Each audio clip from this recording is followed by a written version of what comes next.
Welcome to Blizzard Fire. We hope this video helps fire up your solution. You begin by making sure your iPhone is updated and has room for the image. This prevents errors later. Next, open the source, Photos, Files, or Safari, and select the picture you want. Tap the Share button and choose Use as Wallpaper. Make sure you decide now, lock screen, home screen, or both, because that determines cropping and motion options. Once done, adjust orientation and zoom to fit the screen and prepare to tweak appearance and effects. Now focus on fine control.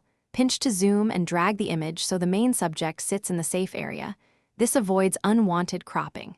Toggle perspective zoom to add subtle parallax or turn it off for a stable image, and if it's a live photo, choose live or still. Tap Set and preview both lock and home screens to ensure widgets and icons aren't obscured. Make sure dark appearance and system blur behave as you expect before confirming. Finish by tapping Set and selecting lock screen, home screen, or both. Your iPhone applies the wallpaper immediately. If the image fails to save, restart your device and repeat the use as wallpaper steps.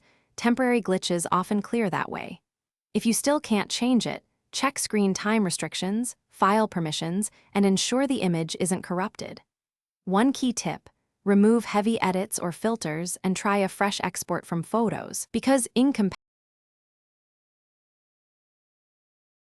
Thanks for watching. If you found this helpful, don't forget to like and subscribe.